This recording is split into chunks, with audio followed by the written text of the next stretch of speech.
So we have your typical contractor nightmare story, and now we're living upstairs with a mini fridge, microwave, and space heaters. This is our kitchen cupboard, pantry, and bathroom slash kitchen sink.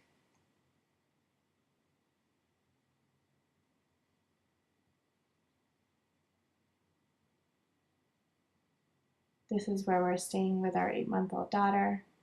Through here is our storage unit because we haven't been able to unpack after 3 months. This is our TV room.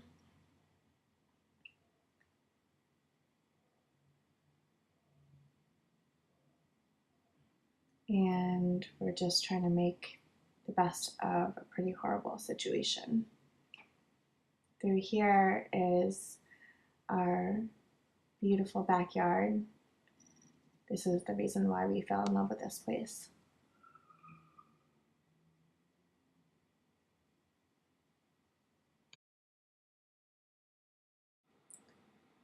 We hired Mojo's Construction, and after 5 failed inspections and 5 weeks of work, they still had not been able to close the floors or even start building the 3 cripple walls. They installed this window here, and these floor joists you can see aren't anchored to the concrete. They're in the wrong material. This side of the wall here is supposed to be a shear wall, and you can see they didn't even finish demoing it. Up there, there's an 1.5-inch gap between the header and the floor joists, which means that if we were to take down these temporary walls, that the ceiling would sag. You can see here that they didn't even cut out and replace the plywood, and the plywood itself, which is supposed to provide structural support to reinforce the framing, isn't even attached. So there's huge gaps and just not even any points of connection between the plywood and the framing. The joints and connections are all illegal and not up to code.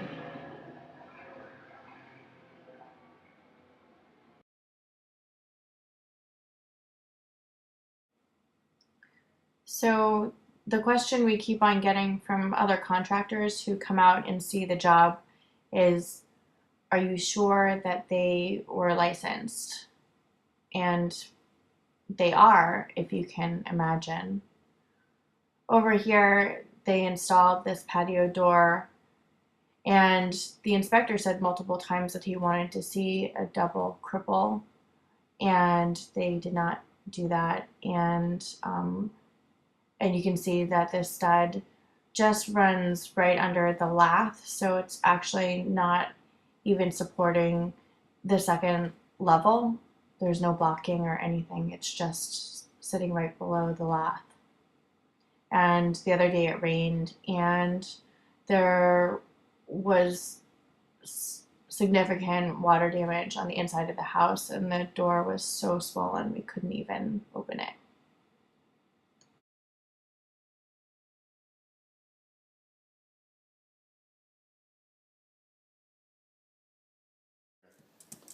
Used to be tight bearing on these joists all the way down. I don't think they are. I see gaps. That's concerning. Yeah. They got to flash the rough opening first before they put the window in. Flashing on the bottom, sides, and then window, and then the top.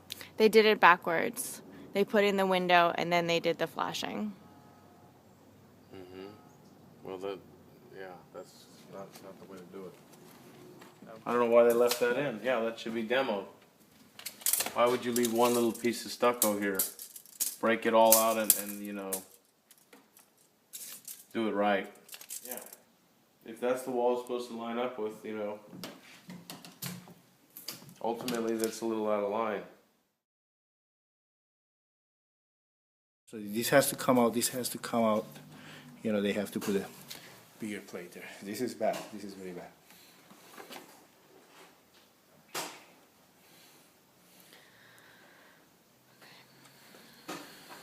Bad meaning it's not structurally sound. Yeah, that's right, it's not correct, it's not a good, the framing is not right. Because this has, So there's no quick fix to that. This whole entire thing needs to come out. yeah, this has to, this girder has to come out, and this thing has to be done right. Right. Okay. You, given the whole project, what needs to be redone or fixed? And how far into the project do you think we are? Like, would you say we're 25% done, 50% done? No, I mean, this is just the start of the project. It's just the basic foundation part, and just the bases, you know, so it's not percentage-wise, it's just the beginning. Okay. It's just the beginning. The only thing that I see is done is the foundation. Right. The framing, So they poured it wrong. he poured it wrong, yeah. The pat is 1 foot away from where it's supposed to be at least. So